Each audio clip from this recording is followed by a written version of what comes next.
2022년에 챗GPT가 나왔죠. 이때부터 저는 사실은 SF가 인공지능에 대해서 쓸 수 있는 게 있나? 라는 생각이 좀 듭니다. 더 이상 AI에 대한 소설은 더 이상 SF가 아닌 것 같다라는 생각이 들어서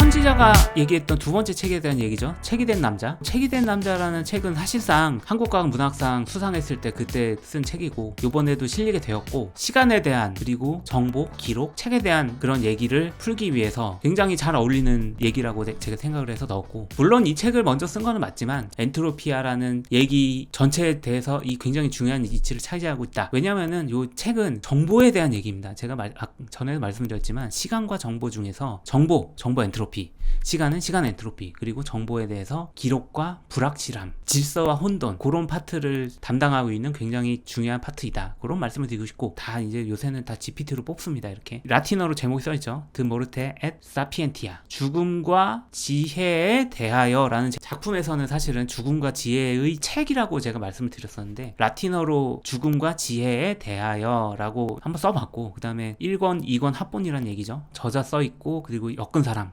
써있죠. 레오나르도 브라촐리니라고 써있습니다. 네, 등장인물이죠.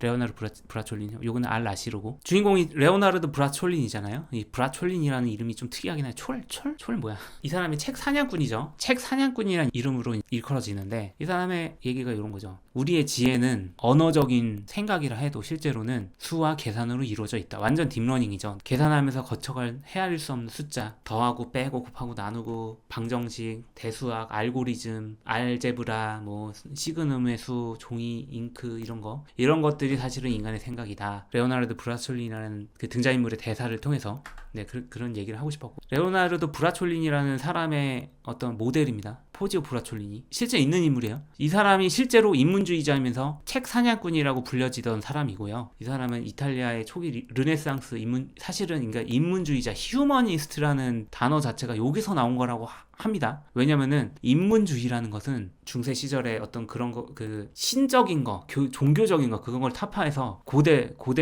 그리스 로마의 인간 중심의 그런 인문주의 이런 거를로 다시 돌아가자 말하자면 르네상스 그래서 그런 거를 인문주의자 휴머니스트라고 하는 거고 그래서 이 사람이 했던 그 일들이 독일, 스위스, 프랑스 수도원 도서관에서 고전 라틴어 필사본을 발견해서 복구해서 가져오는 그런 일을 하는 사람이었어요. 그래서 레오나르도 브라촐리니가 그런 일을 했잖아요. 그 사람이 가장 유명한 발견은 루크레티우스의 유일한 현존작 사물의 본성에 대하여라고 합니다. 루크레티우스는 그 로마 시대 철학자입니다. 포지오 브라촐리니에 대한 얘기는 이 책을 한번 참고하시면 굉장히 재밌게 읽으실 수 있을 겁니다. 1417년 근대 탄생 스티븐 그린블렛이라는 사람이 쓴 책이고 이 책에서 하는 얘기가 포지오 브라촐리니가 루크레티우스의 사물의 본성에 관한 책을 찾아서 유럽에 퍼뜨리니까 그때 근대가 나왔다. 모던이 나왔다라고 하는 얘기를 이 책으로 통해서 하고 있는 거예요. 뭐 제 이름에 대해서 한번 요거 아마 아시는 분 별로 없을 겁니다. 네. 필산의 의미, 붓필, 새말산 요렇게 한자로 이번 사인본은 여러분들 한자로 제가 사인을 아마 이 필산으로 했을 겁니다. 네. 붓으로 글 쓰죠. 근데 사실 필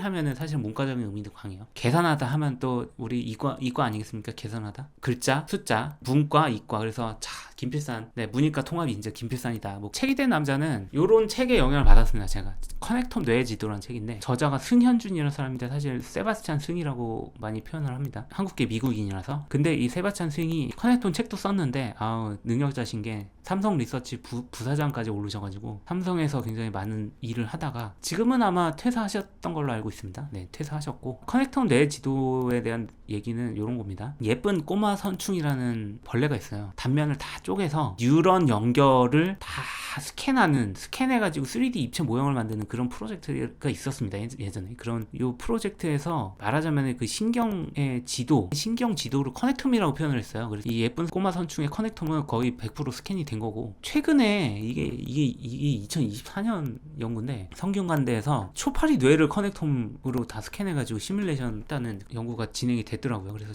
초파리만 해도 엄청 나거든요. 이 데이터 양이. 근데 인간 뇌에 대해서 이제 세바스찬 승의 커넥텀 뇌의 지도라는 책에서는 인간 뇌에 대한 커넥텀 스캔을 이제 목표로 하고 있다 이런 얘기를 하는데, 예쁜 꼬마 선충의 단면도 자체를 스캔하는 것 자체도 엄청난 일이고 이 초파리도 엄청난 일인데, 뇌에 대해서는 언제쯤 이게 완성될 수 있을지 사실상 감이 안 잡히는 상태인 거는 맞는 것 같고요. 어쨌든 간에 저는 인간 뇌를 중세 과학 기술로 커넥텀을 스캔해서 책에다 기록하면 책 자체가 사고를 할 수 있는 책이 되지 않을까, 그런 상상력으로 써본 겁니다. 제가 쓴 책이 된 남자라는 소설이 사실 딥러닝에 대한 얘기를 좀 반영하려고 많이, 딥러닝에서 뉴럴 네트워크의 구조를 그린 그림인데, 인풋, 웨이트 이런 얘기들 있잖아요. 이런 얘기들이, 인풋은 제가 듣는 페이지라고 얘기를 했고, 아웃풋은 말하는 페이지라고 얘기, 웨이트, 두께수라고 얘기, 시그넘, 이렇게 화살표가 다 시그널이에요. 시그널입니다.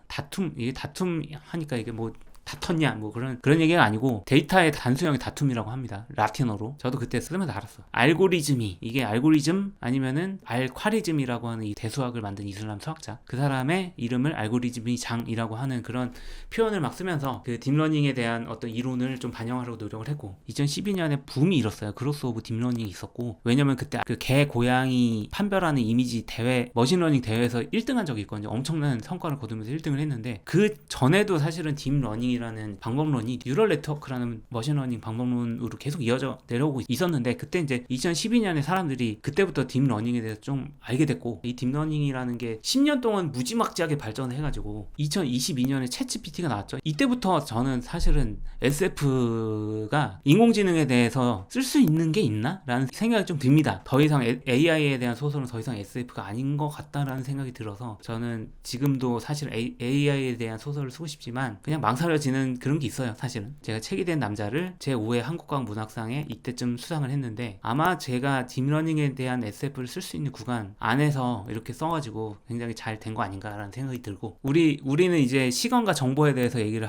해야 됩니다. 다시 한번 공이 4개고 병이 2개인 그런 우주를 한번 그려봤습니다. 이 맥스웰, 이 악마가 이렇게 그려져 있죠. 이 맥스웰은 전자기하의 그 맥스웰입니다. 이 맥스웰의 악마가, 그 맥스웰이 엔트로피라는 얘기를 듣고, 엔트로피를 낮출 수 있는 거 아니야? 시간이 흘러도 엔트로피를 낮출 수 있는 거 아니야? 이런 상상을 한 거예요. 그래서 사고 실험을 상상을 했는데, 이 엔트로피를 낮추는 이 악마가 여기 있다가 요 문을 열고 닫고 합니다. 그래서 자, 왼쪽에서 오른쪽으로 가려고 하는 공이 있으면 문을 탁 닫아. 오른쪽에서 왼쪽으로 가려고 하는 공이 있으면 문을 탁 열어. 이런 게 있으면은 시간이 흘러도 엔트로피가 안 증가할 것 같은데? 라고 사고 실험을 한 거예요. 제임스 클라크 맥스웰이. 계속 이걸 이렇게 보내, 공을. 그래서 계속 보내죠. 시간이 흘리면서 계속 보내요. 근데 이 왼쪽에 있는 공은 일로 가려고 하면 얘가 문을 탁 막는 거야. 그래서 못 가. 계속 보내. 그럼 시간이 흘러도 엔트로피가 감소하는데? 라고 하는 얘기를 하는 거예요. 그게 사고 실험이에요. 이 맥스웰의 악마가 틀린 점이 있고, 그것 때문에 엔트로피 법칙은 옳아요. 아직도 여전히. 이 악마가 공이 어디로 가는지 이렇게 봐야 되는 거 아닙니까? 그래서 눈으로 보고, 왼쪽으로 가네? 문 닫아야지. 오른쪽으로 가네? 문 열어야지. 이거를 하는 건데, 그거에 대해서 정보 처리를 한단 말이에요. 정보 처리. 그러니까 이게 이 악마는 사실은 컴퓨터야. 센서가 달린 컴퓨터가 공을 이쪽으로 보내면 계산을 통해서 일로 간다 그러면 문을 탁 닫는 거고, 공이 오른쪽에서 왼쪽으로 가면은 센서를 통해서 센싱 해가지고 계산을 해가지고 문을 여는 거야. 악마를 컴퓨터라고 하면은 그 악마 자체도, 컴퓨터 자체도 전력을 소비하고 엔트로피가 증가한단 말이에요. 악마가 컴퓨터화가 됐죠. 얘도 막 전기를 먹고 악마 자체에 대한 엔트로피가 있을 거란 말이죠. 엔트로피가 계속 증가하는 겁니다. 1이었다가 10이었다가 100이었다가 증가를 하면은 사실상 공과 병에 대한 우주는 엔트로피가 줄 수 있지만 악마까지 포함하면 엔트로피가 늘어난단 말이죠. 총 엔트로피가 여전히 증가한다는 거예요. 그래서 맥스웰의 악마는 틀렸다. 우리가 AI가 전력을 무지하게 잡아먹는다. 실제로 전력을 쓰지 않는 AI는 없고, 맥스웰의 악마도 전력을 쓰지 않고 그런 일을 할 수는 없을 거다라는 얘기를 드리는 거고, 첫 번째 시간에도 그 얘기를 잠깐 드렸었는데, 정보 이론에서도 엔트로피에 대한 이론이 있습니다. 클로드 셰넌이라는 사람이, 아닙니다. 클로드 셰입니다. 이 사람이 정보 이론을 창시한 사람인데, 이 사람도 엔트로피라는 것을 만들었어요. 처음에는 이 식을 만들고, 식이 어디서 봤는데 물리학에서 있는 엔트로피랑 식이 비슷한데 이 H를 정보 엔트로피란 이름으로 붙였는데, 실제로는 식만 같은 게 아니고 그냥 실제로 같은 거야. 정보 엔트로피라는 거는 정의는 한 메시지에 들어갈 수 있는 정보량의 비트 수를 얘기를 합니다. 0이 여기 있으면 0이고 0이 여기 있으면 1입니다. 이게 정보예요. 지금 상황은 0011입니다. 근데 이 0011로 돼 있으면은 H 정보 엔트로피를 계산을 하면은 이게 1비트라는 거예요. 1비트. 왜냐면은 완전히 균등한 분포, 그러니까 0이든 1이든 완전히 50대 50으로 균등해 있고, 그러면은 불확실성이 최대가 되고, 그래서 불확실성 때문에 예측을 위해서 언제나 4비트가 필요한 거예요. 그래서 한 글자당 1비트고 총 4비트가 필요한 거죠. 불확실성이 50대 50이기 때문에. 근데 여기서 보시면은 0이 75%예요. 1이 25%고, 그래서 0이 더 자주 나오고 예측이 좀 쉬워서, 그래서 한 글자당 사실상 0.811비트를 쓰는 거예요. 그래서 이거 총 4글자니까 0.811 곱하기 4 하면 최소 3.244비트로 압축을 할 수 있다. 이게 사실은 그러니까 정보 엔트로피는 압축률에 대한 얘기랑 동일한 얘기다라고 합니다. 마지막으로 모든 정보가 0이면은 불확실성이 사실상 없죠. 압축 시 0비트로 표현을 하고, 사실상 이거는 압축률이 사실상 무한대다라고 하는 거죠. 물리학적 엔트로피랑 식이 같으니까 이렇게 엔트로피가 여기선 작고 여기선 크게 나오는 겁니다. 자, 책이 된 남자에서 시간에 대한 상상력을 제가 연결지어서 엔트로피아라는 전체 줄거리에 엮었거든요. 클로드 셰넌의 정보 엔트로피. 정보 처리 또한 엔트로피다라는 얘기를 클로드 셰넌이 한 거고, 카를로 로벨리의 시간은 흐르지 않는다. 시간의 흐름은 엔트로피라는 현상을 얘기를 했잖아요. 그러면 이 두 개에 대한